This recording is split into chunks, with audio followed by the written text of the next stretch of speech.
Welcome back to the Nurse Leader Debrief. I'm thrilled to bring you part 2 of episode 1, where I continue our conversation with Alyssa Saklak and Laurin Masnari as they explore a little bit more about their own careers as leaders, their own challenges that they have faced in their roles as patient care managers, as well as just some advice continued around the need for community for nursing leaders and how there are so many options out there to support you and the importance of finding those. So welcome back to your debrief, Laurin and Alyssa. Yeah, I think it is courageous, and part of what I believe we really need in nursing leadership is community. I just think about this, right? You look and you take a step to start a podcast together. You have tremendous support within your organization that I saw on full display when we first met at your presentation, and then and then you took that step, and then you take the step to submit an abstract to potentially present to a larger group, and you get accepted, and you're there. Look at all of that. And I mean, selfishly, had you not done that, we wouldn't have met, and that part of even stepping out, you're in a wonderful community and you've been able to impact across the board, because no organization is all sunshine and roses, and that you're dealing with the same challenges. Your teams, your staff, are dealing with the same challenges that we're all dealing with across the country, if not the world. And so just that step and brought you into a community that I think is just going to benefit for a long time from having the two of you in it, and the fact that you took that step. And that's important, I think, for our listeners to hear. Any one of us has that in us to do. And there are other leaders out there. That's what we're trying to talk through on the purpose of this podcast, right? Of the Nurse Leader Debrief, is to have a place where people can come and just kind of talk about that, know that we're not alone, and know just how capable we all are of making significant change. So that my second thing I wanted to ask about was just any challenges that you've encountered along the way that you've been able to overcome or not. That's a whole nother, how much time we have. No, I'm kidding. I wanted to highlight too, I don't think Laurin and I woke up and had success right away. And any story, even at AONL with some of the keynote speakers, like no story is really just like, it was perfect the first try and we had no issues. And I think about even in my own journey to have the courage to step up into a room and share the project and work that we're doing. And I think about all the little steps along the way. It was like, okay, doing a quality improvement project. Okay, now you did this quality improvement project. Now let's present on it. Okay, now let's do a poster at AML. Okay, let's up the ante. Let's present this project. And so each year in my career has led me closer and closer to really growing and professionally developing and expanding. And each individual project has had its challenges of critics or naysayers, or this has been done before, or that's not going to work. And all of those things on every single project is promised. And it was, how do you persist through that? Or even look at barriers as an opportunity to be even more creative of how we approach this. And with technology and resources that we have, forging those relationships to allow anything that you dream about can actually be put into action and create whatever it is that you want. So the challenges that I feel like personally we have faced specifically in this last project really was the podcast world is oversaturated, or how are you going to get this on a public platform? Healthcare, there's HIPAA, you can't talk about certain things. All of those questions and concerns were brought up, and it was taking that feedback and learning to even allow that path of the project to even become better, and to use it to creatively pivot or acknowledge the downfalls of it. So those were the big ones that I feel like stuck with me in the podcast. And then gaining the support to allow for budget. That was, how do we pitch and how do we come from a business mind? And I think as nurse leaders, it's hard because we all typically come from, a bedside nursing healthcare, and then you have to add on business, and oh gosh, these ideas actually have to have money to support them. And it was, how do we start to think about how do we get support? Where does money come from? And how do we get this to work? And so, really collectively, it was like using everyone on the team who kind of were experts in that field to come up with the solutions. But yes, it was not just a straight path, it was peaks and valleys of barriers. Laurin, did anyone stand out to you that you felt like we hit the most? Yeah, I think Amy, I took your question a little bit differently. I was thinking from like the leadership Mm. perspective, what struggles have I had and kind of how have I overcome them? And my biggest struggle that still creeps in every once in a while, but not as much as it did when I was a brand new leader, is the concept of imposter syndrome.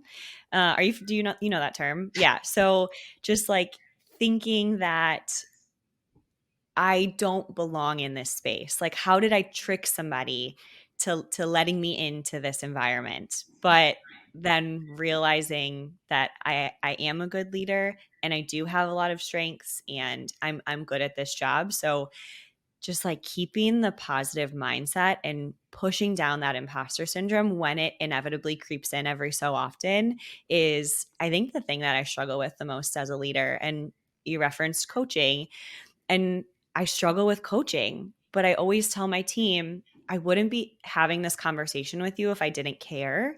And if I didn't have this conversation with you, I would be setting you up for failure. So the reason that I'm doing this is because I want to see you be successful. But then in the back of my mind, I'm always second guessing, is this the right thing to say?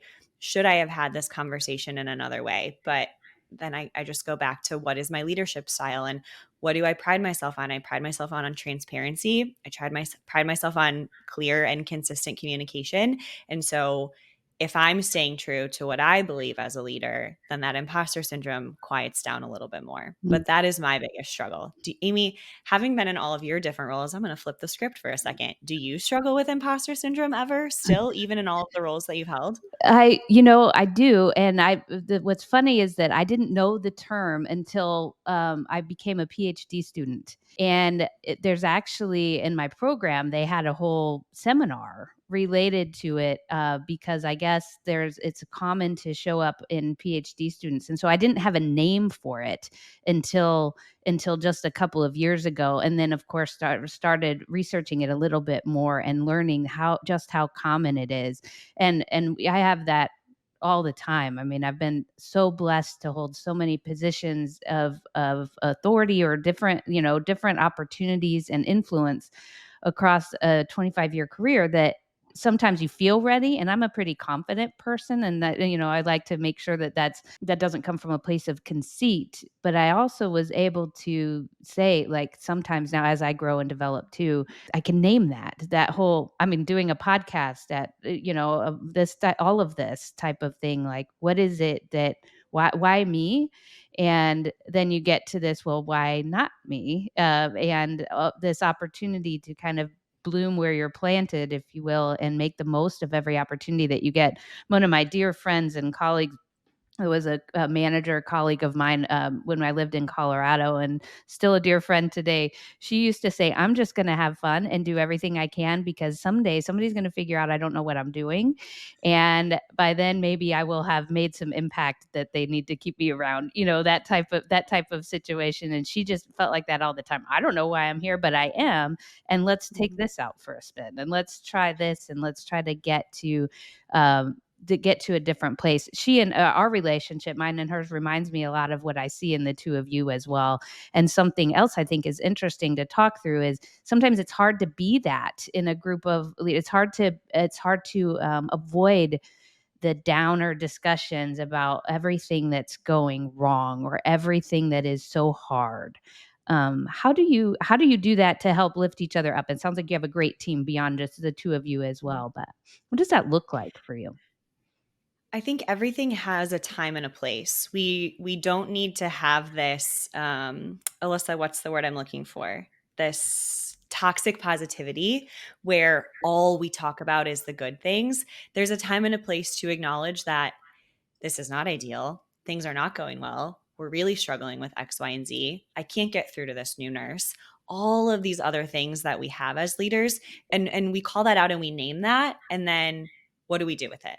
And I think that's where Alyssa and I have a lot of success, and where the rest of our manager counterparts in our service line, where we do really well, is that we give people the space to have that conversation and express what they're feeling. And then it's just a free for all of encouragement, of solutions, of have you thought of this? Have you called this person? Did you think of having the conversation in this way? Maybe pull someone else in with you. So being able to hold that space to acknowledge it and name it, that this is not ideal. I want to say this sucks. I don't know if I can say that on your podcast, but sometimes it's like, this sucks. This day is not what I imagined, and this is not going the way that I wanted it to go. So it's important to hold space for that as well, but to not let it consume you. It's the yes and, both things can exist. And I think acknowledging the feeling is so important, because the feeling doesn't have to be the facts. It can be, this is what I'm feeling, this situation, this is where we're at, and this is what I can do going forward. And I think it's important, to Laurin's point, to not always feel like you have to have a brave face and positive and optimistic all the time, especially as a leader. All eyes are on you. And so when you walk on your unit, you set the tone of the whole floor in the unit. And that is a heavy burden and a heavy load to carry. And so it's so important to be able to step back and behind a closed door, do a debrief, acknowledge all of the feelings, acknowledge all the facts, and place the and allow yourself to have some optimism and hope as well. Because if you don't acknowledge it, I feel like that just builds and builds and builds, and it leads to a bad headspace. And it's knowing yourself when you start to realize where your head and thoughts are going and when you need to reach out. But I think it's important to absolutely lean into those heavier topics and feelings, but finding that fine balance of, and how do we move forward and, make the next step. Yeah. It kind of goes back to remembering that you're never alone, and someone else is also struggling in the same way. When Alyssa and I left AONL a few weeks ago, we just kept saying how validated we felt and how nice it was to know that there were other leaders across the country that had the same concerns. They were facing the same problems. They were troubleshooting the same issues as us. We were like, oh, thank God. It's not just our corner of the world. Me. It's everywhere. It's everyone is struggling with these things. And it really is, it's so validating, and it makes me feel like I am a better leader. It helps me quiet that imposter syndrome, like I mentioned before, that I'm not the only one that's struggling with this, because it's just a nationwide problem. It's not a Laurin problem. It's not an Alyssa problem. Yeah. Yeah. And we had, as executive leaders and others within the organizations, really need to, I think, harness that and ensure that we are providing support to our leaders in these positions that just kind of struggle so much with trying to find that balance. And the manager role is in the middle. There's all sorts of research I'm doing on leader burnout and other things, or I'm reading the literature about it, where that is referenced so often, and is that this pivotal role of leadership that sits kind of between the higher level in the organization and the team, and needs to be able to translate strategy, achieve outcomes, work on their health. And the one piece I've always thought about the manager role that is just unique, I think, and really makes it really complex, is that you have this space, and everything that happens in that space is your responsibility, or at least it feels that way. And that gets to why partnerships and everything else with all of our partners across the continuum of care are so important, because there isn't really a lot of other folks that are responsible for everything that occurs in a geographic space, versus being only responsible for a group of people. And I don't mean to say only, but you know what I'm saying. It's very complex. Yeah. I do want to, I know we just have a couple of minutes here, but I want to get your thoughts on this coaching thing. And Alyssa, I wanted to start with you, with your background in basketball and everything, and talk through this.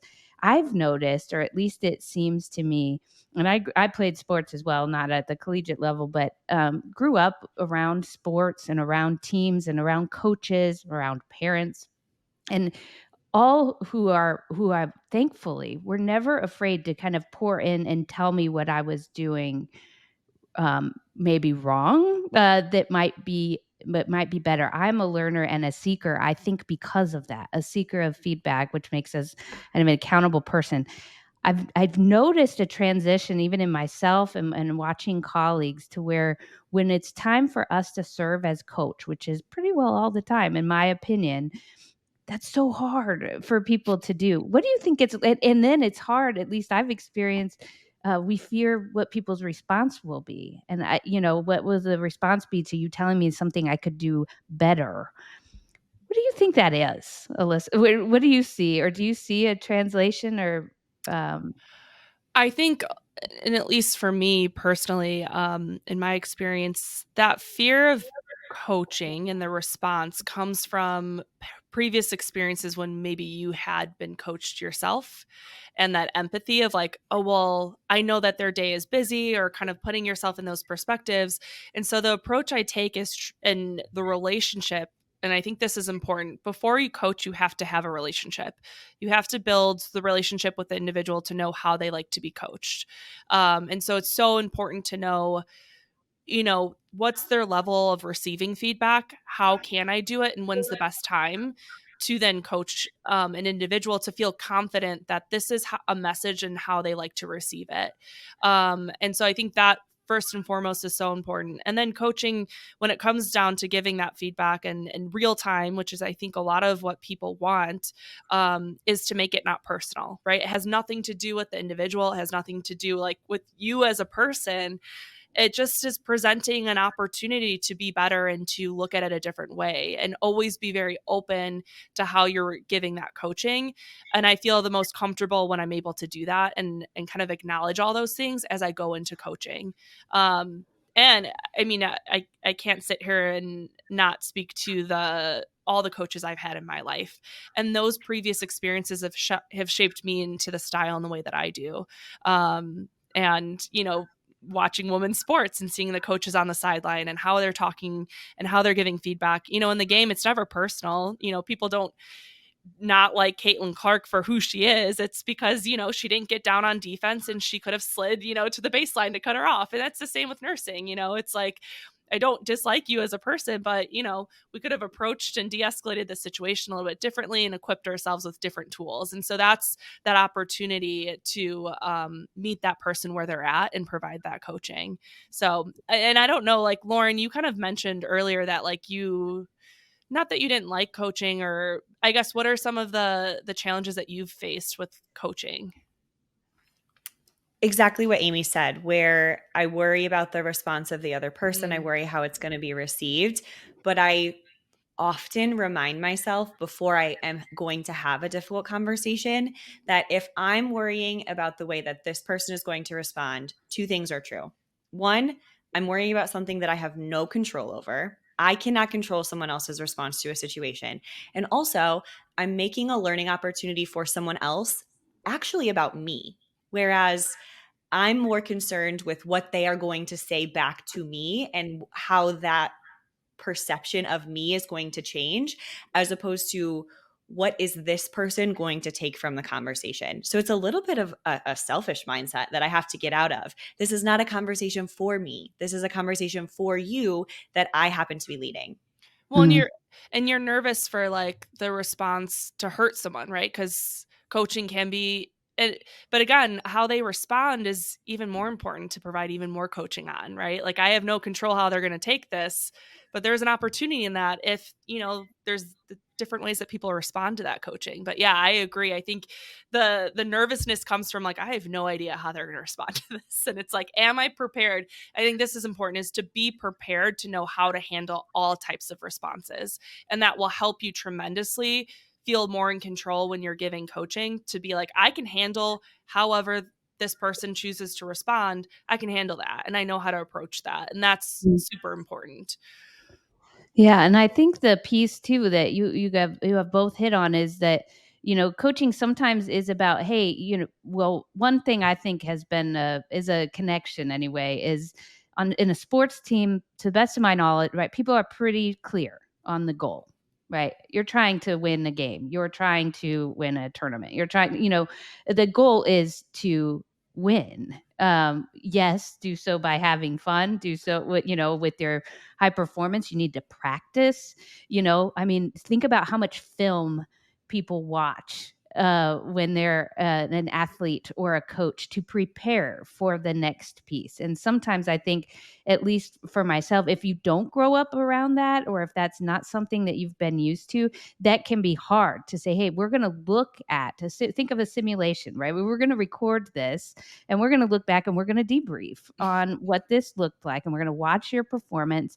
And my role as your coach and leader is to help build up and recognize where things went very well and will help us achieve our overall goal, which is connected, right? Compassionate and high quality care. And here's how these behaviors help us get there. And here's the behaviors that could be enhanced or need to be enhanced in order to continue to practice in this environment. And those are things that we're afraid. Your point about behaviors is really critically important, not making it personal. Sometimes, now when we do get to discipline, different from coaching, in my opinion, but the when it comes to even that, somebody needs to be a behavior needs to be addressed, right? Something that's factual, that's objective, and Mhm. and we can stick to that. I always say, look at the behavior, not the intention, right? Mhm. Because we make up intentions. This person did this because they are lazy, or because they're young, or because they don't value nursing, or because they don't want to work the weekend, or whatever it is that we already decide that's why this behavior came up, without asking questions. And so that's why I tried to tell folks, as much as we can, try to keep the intentions or the makeup story about somebody's intentions to the side and open a conversation with a clear mind. But I think something about those goals, we always talk about that too, right? Every individual needs to know how they're contributing to the overall goals of the organization and the team. And I think that's more clear perhaps in a sports atmosphere than it is in patient care on a daily basis. Well, and that's Yeah, well, why we do. Go ahead, it's Liz. so important to know the individual and what their goal is, right? Like, why Yeah. did you get into nursing? Those are some of the first questions I try to set with my team is like, what's your why? Why are you here? Are you bought into the goal that we're all trying to achieve?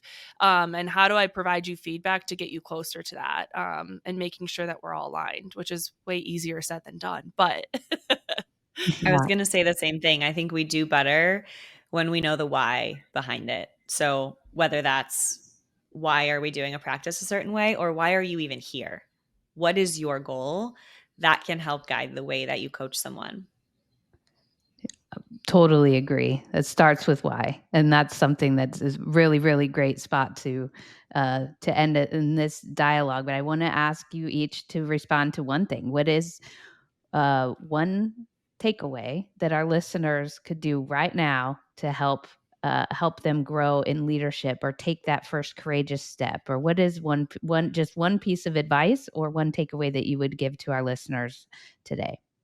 I hope that this conversation hits those specific people who have something in mind but have been too afraid to take the first step. So I want someone listening to make that phone call to another manager, or to pose maybe a challenging question to their director, to challenge the status quo of what is going on at your organization, because that's how everything starts. We start asking questions, we start taking really small steps. And if Alyssa and I want one thing from this conversation, I think it would be to empower other leaders to just change the landscape. We have to start changing the landscape of what healthcare looks like. And so, whatever that looks like in your corner of the world, I hope that you find the courage to do that, because you are capable and we will support you. Email us, give us a call. We will hype you up. That's amazing. Thank you. I feel like I'm going to lean on my basketball quotes here, but you miss 100% of the shots you don't take. So I want us to all channel our inner Caitlin Clark to take that shot, and really move on to the next step if it's a no. Like, that was something I was always taught: is you get a turnover, you fumble, you maybe didn't take the right move or the step. You have to have this memory to, like, okay, learn from it and move on. And that's going to help build you to get to the places you want and to make the changes you want. But you have to have the courage that you're going to miss the shot and you got to get the rebound and you got to keep moving forward. So I encourage everyone, exactly what Laurin said, is to take that first step, no matter how big, no matter how small, and just keep one foot at a time. You're going to lose, you're going to win, and you can't keep track of that. You got to just keep moving forward. And it will get you to the places and help build the environment and the culture, and whatever your why is, it will help you get there. So that's my words of wisdom. Yeah. Take the first step, take the shot, right? There's if you really think about it, the consequences of a miss are not that significant on a first step, right? But the consequences of not taking the first step could be huge, and those are the things that we just never get to know. Quickly, what's next for the two of you and for Better RN? Drum roll. Drum roll, right? We are in the early planning stages for season 2 of Better RN. We officially got word a few weeks ago. We're partnering with our great media relations team again, leaning on our directors, Megan and Chris, and our VP, Maureen, to kind of help guide where we want this season to go. We're really, really excited. We feel very lucky. Don't have our content nailed down yet, but we hope that it is as relevant as season 1 and relatable to anyone who gives us a listen. So brainstorming, we're in the phase right now, brainstorming, thinking of different concepts, different guests to have on, and we're excited. I feel like we learned so much from season 1, and we're here. We're ready for season 2, and we're super excited. I'm excited for you, and I'm excited to listen. Tell everybody where they can find Better RN. Hey, you can listen to Better RN wherever you consume your podcasts. We are a public-facing site. You can also go to betterrn.nm.org if you want to go to our host site, but available on any streaming service. Fantastic. Well, Alyssa and Laurin, this has been a true pleasure of mine. I'm humbled that the two of you agreed to be on my first episode. I am just so grateful to know the two of you. I'm grateful that now a whole bunch of other people know the two of you, and I will take you up on providing contact information for our listeners who want to get in contact with you as well. And I just am so thankful for the work the two of you are doing, for who you are. And as I said on a post on LinkedIn, I think we'll all be better RNs for knowing the two of you and having you in our lives. And so just so grateful for that. And just thank you so much for being here. And Alyssa, I hope this fulfilled your need for a debrief. You feeling better? Oh my gosh. I was going to say, thank you so much, Amy, for this debrief. I didn't know I needed it. Yeah. Thank you, Amy. We are so, eternally grateful to you for giving us this opportunity and for guiding us through our first presentation at AONL. And we are so lucky. This serendipitous connection is the power of nursing community. Absolutely, the power of community. And thank you so much to both of you. You have a great weekend. Thanks, Amy. Thank you. And thank you to each and every one of our listeners for taking time out of your busy day, away from your busy roles, to share with us time of inspiration, a time of reflection here on the Nurse Leader Debrief. I am here for you. I am here to support you. And this platform is for you, our nurse leaders who are courageously serving in our first line leadership positions across the country and even across the world. You can find us on anywhere you get your podcasts. You can expect episodes from us every 2 weeks. And you can follow and subscribe to our YouTube channel at Nurse Leader Debrief. I look forward to building community with you and learning from each and every one of you. You know where to find us if and when you need a debrief.